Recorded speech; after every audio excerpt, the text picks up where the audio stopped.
Good afternoon. Today's date is 2/22/19, and we're lucky to have Mr. Kinchloe here, and he's going to introduce himself and introduce what he did in World War II. We're going to summarize everything he did in World War II, or he's going to summarize it. So, Mr. Kinchloe, tell us your birth date and where you were born and where you went to grade school and then high school, and then when you got in World War II.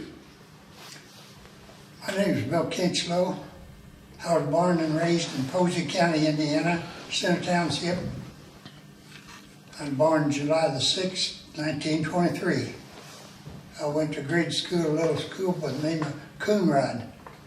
In the 6th grade, I transferred to the Wadesville School. That's where I graduated in 41. 42, I was drafted into the Army. We spent 1 year in Texas taking training. January 43, we went to England, stayed in England taking more training till June of 44.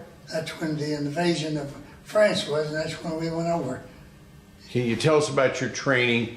You were in tank battalion. Yes. And tell us about a little bit of the training, how you learned what part of the tank you were in, and tell us a little bit about how smooth the tanks were and what it felt like when you shot a gun, and how rough they were on terrain. Tanks were a rough outfit, rough vehicle to ride in.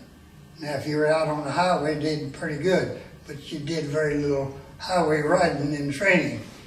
Cross country, cross ditches, so on. And was the gun, when the gun shot, what part of the tank were you in charge? There were 4 people in the tank. Tell them what part. 5 people. Tell what part they sat in and what parts the tanks were. Tell us what everybody did in the tanks. I was the driver. I sat down front. To my right was assistant driver. He sat down there with me. The other 3 men were up in the turret. The tank commander, the gunner, and the loader. And then how big were the gun was a 75 millimeters. Show us on your hand how big that bullet was. That was just a slight less than 3 inches across. 75 millimeter. How far would it go? About a mile? Oh, it'd go farther than that. And was it pretty accurate? Pretty accurate, yeah, pretty accurate. So you would try to get in position, and then the rifle or the gunner would shoot it, and then somebody would load it up. How many could you shoot in about a minute? You could shoot the shell with a good loader about every 30 seconds. You could get off a 75 round. Would there be much backfire? Did the tank back up a little bit with that fire? With that 75 of fire, it shook the whole vehicle. Yep. Did you have any ear protection, and did it help your hearing at all? We wore helmets, tank helmets, which was leather, and our ears was covered. And in the covering was a little speaker that the tank commander could shout instructions to these other men. How could you get in and out of the tank? How many exits in a tank, and how thick was the tank? The front armor was almost 3 inches thick. The sides was approximately 2, and then on the back was still less. And the engine, pretty good sized engine, about half the size of these P-47 engine, about 500 horsepower, but it was a rotary engine. 9-cylinder, right whirlwind. Transmission came up front, and those grousers, did you ever go through any mud or any bad dirt? Oh, yeah. They wouldn't flatten down because you weighed about 70,000 pounds, and that's what the grousers were for, to distribute your weight. The tank weighed 30 tons, fully loaded. The tank that we were fighting against, the Germans, was a 60-ton tank, a lot bigger gun. So we had to maneuver and protect ourselves till we could get a shot at them. Did you practice any of the tank maneuvers in England or shooting in England at all? Yes. Yeah, we done a lot of shooting in England. Here in the States, we did a lot of practice shooting. Tell us a little bit about how you practice and how you practiced learning how to drive that. Had you learned to drive very well before you got over there? Oh, yes. We almost had instructions of driving and shooting and so on right from the beginning. How fast did that go? 27 miles an hour was top speed. And in your unit, you said you had 800 in your battalion, and you had 15 tanks. Tell us how you would you act like a goose would and go like an arrow with 5 of you like a spearhead, or how would you run in formation, especially if you were fighting a German? According to the situation, but we usually spread out 5 to a group and advance across open or through the woods. And we had an Iraqi war and a Persian Gulf war here in the last 2 decades, and tanks were pretty important in that. You probably watched them. The more advanced tanks that the United States has now. Oh, yes. It was amazing what you saw there, and the accuracy and the power of those guns. Yes. I guess that was a pretty big deal for you to see that. Yeah. Tank after tank after tank won a lot of those wars. Tell us, did you have much fear, Bill? Oh yes, there's always fear. I've seen guys crawl out of the tank of crying and said they couldn't take it no more and started walking back.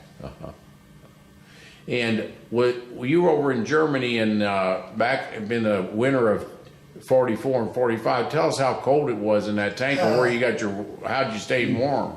I got wounded in October of 44, so I only saw one frost while I was in action. From then on, I was in the hospital. Tell us how you, after you got over to England, let's just trace from England over to France. Tell us how you got over there, what kind of ship, and then when did you get in your tank division? Tell us what happened. Tell us how you got over there from England, and what it was England like in 44. England was really hit hard with war times. They were really poor, struggling. We had all our training there in England, firing the gun, practice driving and so on. And when we crossed the channel, then we crossed on an LST, 15 tanks. That was one company, 15 tanks to a LST. And when they emptied out, did they empty out on the beach, or did you have a port somewhere? No, we had them on the beach. It was at Normandy, in Normandy. At Omaha Beach or one? Omaha Beach. They dropped the front gate and we drove off about 3 feet of water. You went in at a high tide and then they opened it up at low tide, and none of the tanks sunk getting out of the front of that? No. Yeah. And then you just went right up in Omaha Beach, and you were D-Day minus 14 going in there about more like 20 to 21 days later. So how long did it take you to catch up to the front line? Practically the first day. They wasn't very far inland when we landed. Wow, they hadn't gotten into France too much yet. No. And when you saw all those LSTs landing and all those troops coming and all that happened, what did that look like to you as a young kid? It was amazing. Just couldn't hardly believe what you were seeing. When you looked to the left and looked to the right, it wasn't you were the only LSD. They were all up and down there, and you see a lot of Higgins boats too. Yes. Mm-hmm. And troop after troop, and they're unloading big equipment, jeeps and tanks and everything, ducks and all those things. Yep. When you came over on the LST, did you have any other people on there except your 15 tanks? Did you have troops or other people coming over on that LST? There might have been. That I do not know. Tell us about when you took off from in France and you got up to the line. Just tell us day by day or whatever you can remember what it was like going in there. Well, we went in, we landed, pulled up into the woods, kind of bivouacked, and day by day they'd let us know what was going on.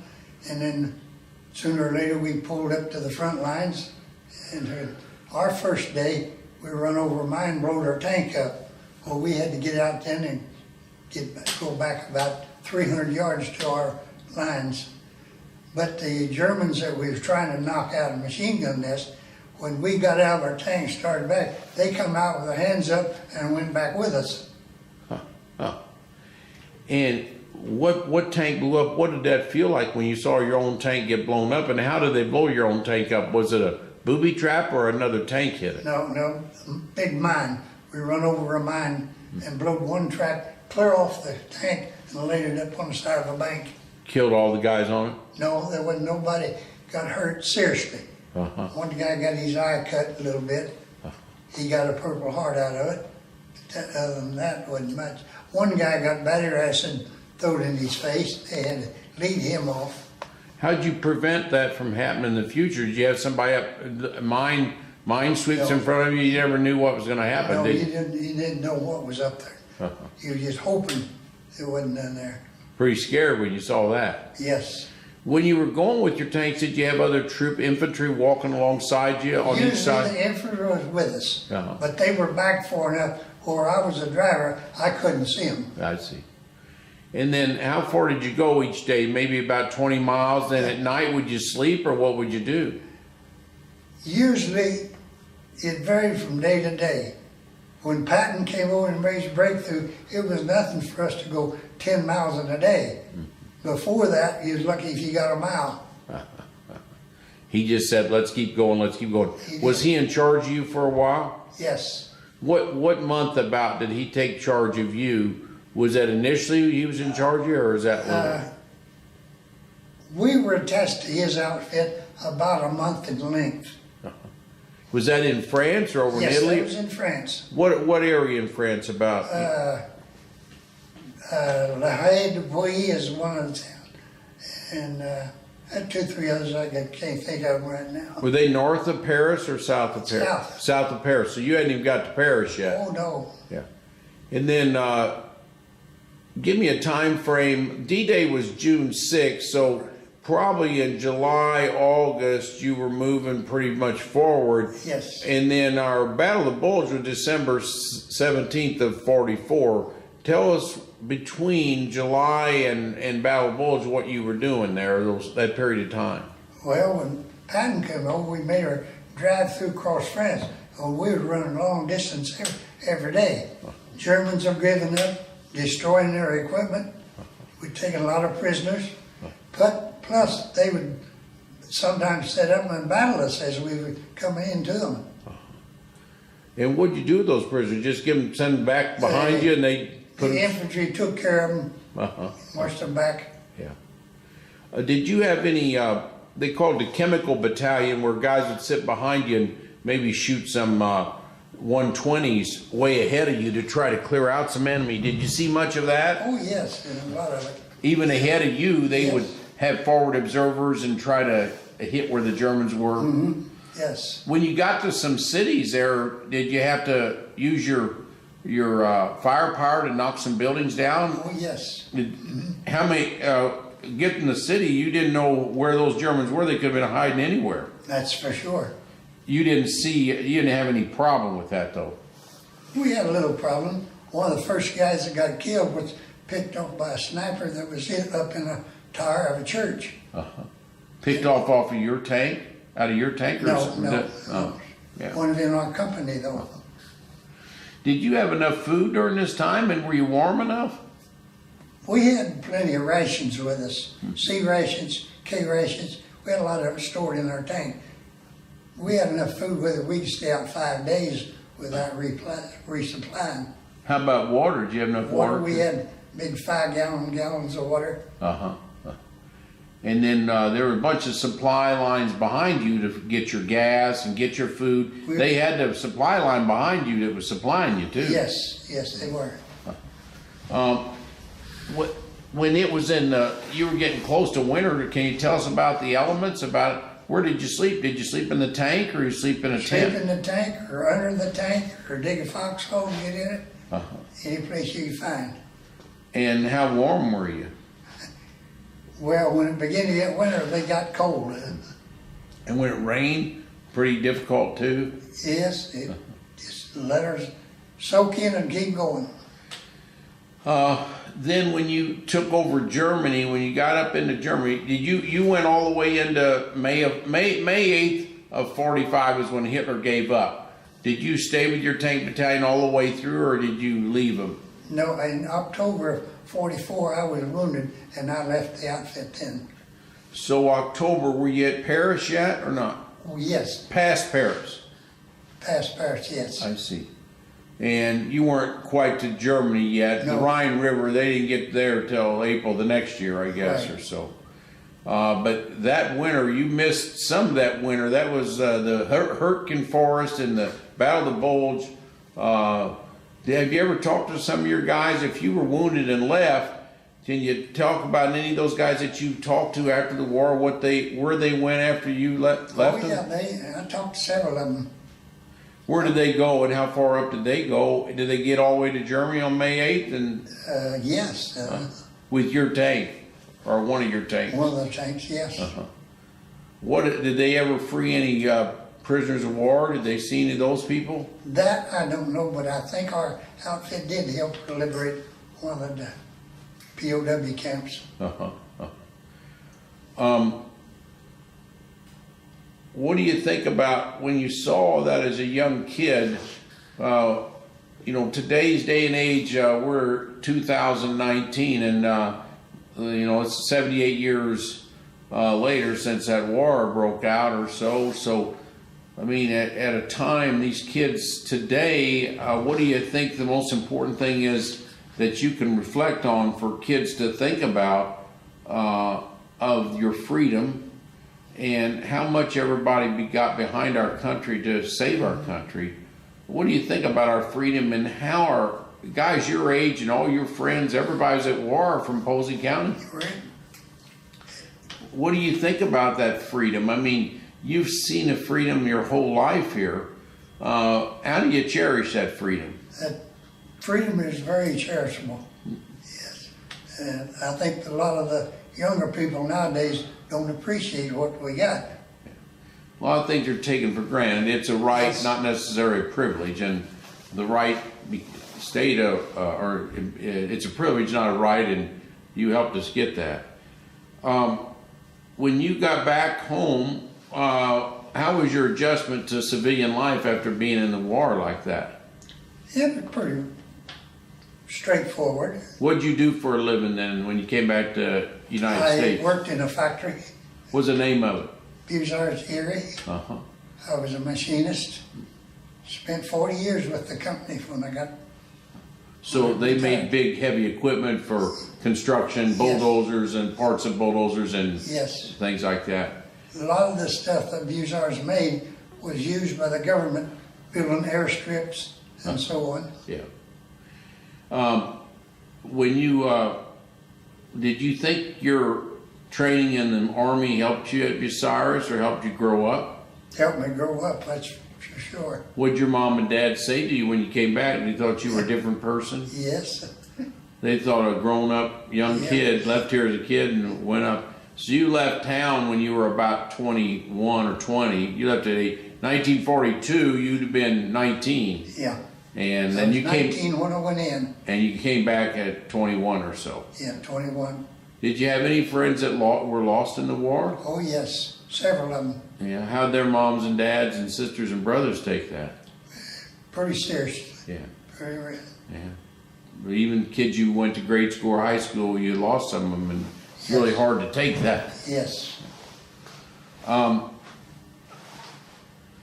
Can you tell us, we'll get back to when you went to boot camp, can you tell us how many sets of clothes you got and how they trained you for boot camp and what you did for boot camp? Well, when they issued our uniforms, we got one outfit, what's called dress outfit, and then we had two work outfits, which is just coveralls.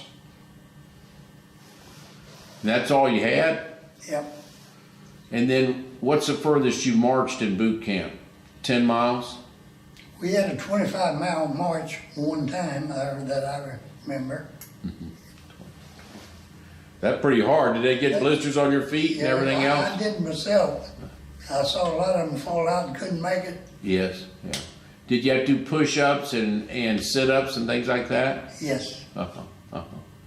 Did you gain weight or lose weight when you got in the Army? I gained weight. Uh-huh. I think I weighed 127 when I went in. By the time I went to England, I weighed 187. Now I'm going to move this camera up to those symbols up on the top of this board here, and you tell us about, first of all, that one right by you, that one with that cross on there. Yeah, point that one out. Tell us what that means there, Bill. That belongs to the 79th Infantry Division. Uh-huh. And that is the division we worked with a whole lot. They were just infantrymen, and when they needed tank support, we was there to give them support. So they're the ones walking around on the ground. That's right. And you saw a lot of that, and they had that symbol on their side. When you saw that symbol, that you knew they weren't you, they were somebody else, but they were working with you. Right. Now I'm going to go up to the top symbols. There's 4 up at the top, up there. Those are the armored divisions in Cynthia. Armored division mean whenever you saw that in Sydney, you knew that was a tank person, right? Tank outfit, yes. That's a tank, and there's got a 2, 4, 6, whatever there. But different battalions, you had a different number on yours. We had a 749 battalion, which is only 800 men. Yeah. A division is several thousands of men. And you would wear that on your, it was on your arm, Yes. By your biceps there. Yeah. And then when anybody saw you, they knew exactly what you did. Right. Otherwise, a green uniform had your name on the uniform or not? No. No name, yeah. Okay. And your dog tag around your neck. Right. Any other important symbol of all these things? Is there any other thing that's important that you see there? No, I can't think of any. Okay. Now, do you have anything else to add here at all, Bill? I can't think of anything to add right now. Well, I appreciate this. What we're going to do is put this, give this to let the museum have a copy of this, and appreciate your service in World War II. And if you think anything else, we'll do this again. And how's your wife doing? And how many years you been married? She's in a nursing facility now. Yeah, she's in not a healthy. nursing home. She's not doing good at all. Yeah. She has to have help just to turn over in bed. Yeah. And how many years you been married? It'll be 72 years in June. Wow. So you married in 1946? Yes, 47. 47. So many people got married in 46 and 47, Yes. came back from the war, and so many, there are a lot of marriages in. Yeah. That's Florence, isn't it? Yes. Yeah. Well, thanks. Thank you for doing this, Bill. Appreciate it now. Okay. It's been a